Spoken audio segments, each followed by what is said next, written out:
Ernie Medina with TRB, and I'm here today to talk to you about the upcoming ammunition laws that are going into effect here later this year in July 1st of 2019. Now, many California gun owners know that there has been Proposition 63 that was passed back in 2016, and it was a phased approach to go into effect that made buying ammunition harder and harder. Now, currently, anybody who's been in the state of California prior to 2017 knows that at once upon a time, you could actually buy ammo online and have it shipped directly to your house, no questions asked. Well, those days are in the past at the current moment, and what we have coming up on July 1st of 2019 is the second phase of Proposition 63. And I've been getting a lot of questions as to what does that mean. So, right now, we know, as it stands, prior to July 1st of 2019, we must make face-to-face sales for ammunition. Means to say is that if you go to a store, you can go to retail, go to any store and buy ammunition, no problem.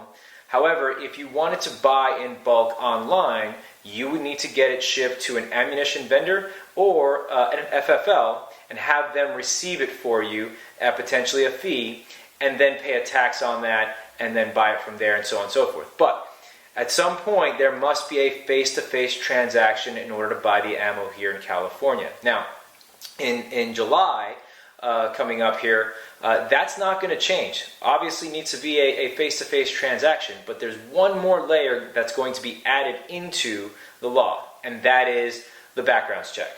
Now, the background check is supposedly an instant check that takes up to about 90 seconds. But what it's designed to do is designed to be a miniature version of the DRO system where you do a background check to buy a firearm. Now, this check is supposed to check your eligibility for purchasing ammo. If you are an eligible person to buy ammo, then you can buy your ammo and be on your merry way.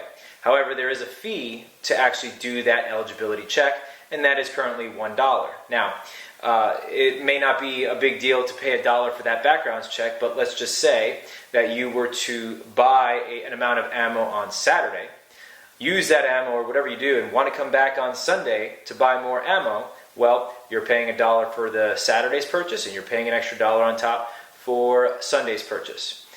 However, there's one little thing that, as I've been reading the law, that may get some people hung up.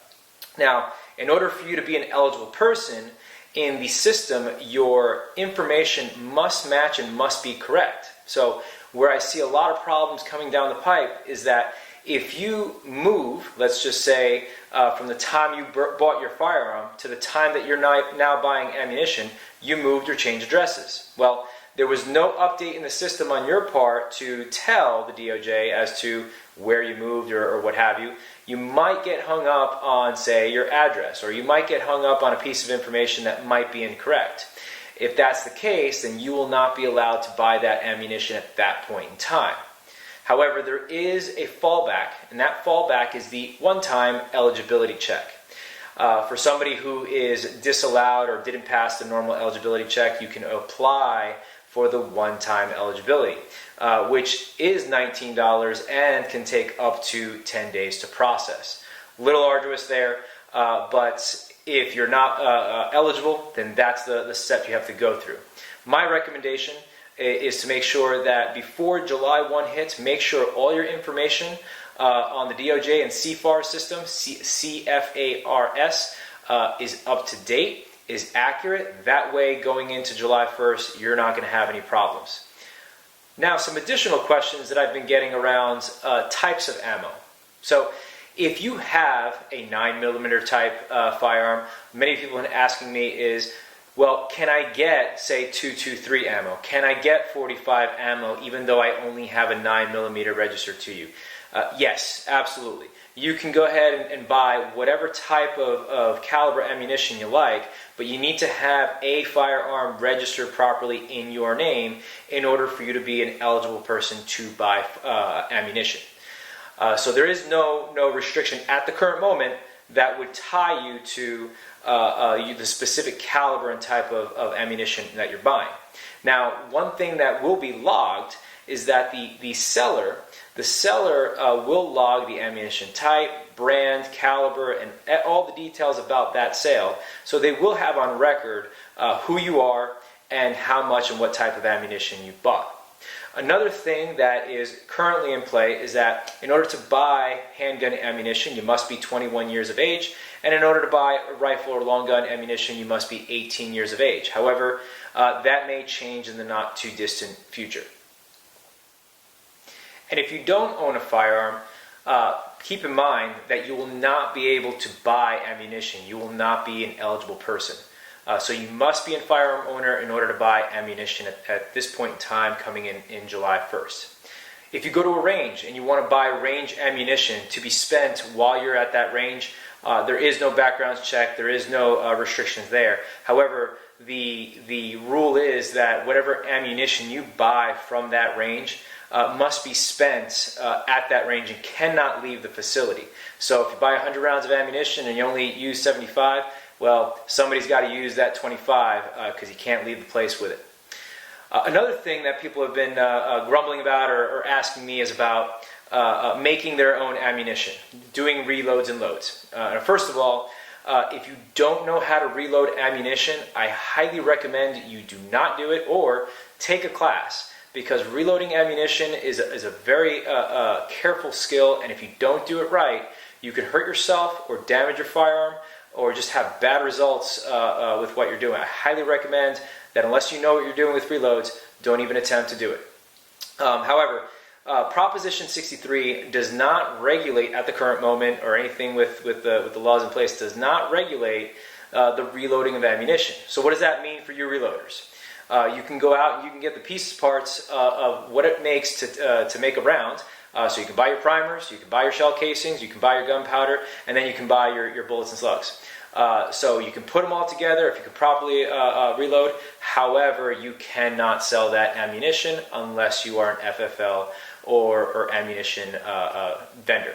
Okay, so those are some parameters around Proposition 63 and ammunition sales. Now, also, if you happen to visit the state of California to do some shooting, and certainly here at TRB we have no idea why you would do that, but if you did, and you do not have a California ID, you will unfortunately be disallowed from buying ammunition here in the state of California. So you must have a California valid ID in order to buy ammunition here in the state. Now, some people have asked me about exempt transactions for ammunition. Mainly if you're a CCW holder. So I want to make clear that if you are a CCW holder, you are not exempt in any way, shape, or form with regards to ammunition background checks or how this is all working. For all of us, it applies to us like everything else. Now, a couple exempt folks from the ammunition backgrounds check are clearly FFLs, ammunition vendors, and law enforcement. There's a couple else in there, but those are the main three folks that are exempt from the ammunition backgrounds check. If you want more information about the details with regards to Proposition 63, please look that up, but the penal code that governs all this is California Penal Code 30370. And in there you'll see all the legal speak and all the details around what I talked about today. As well, if you want more information or if you want to make sure your information is updated in the DOJ website as far as the CFARs, visit CFARS, that's CFARS.doj.ca.gov.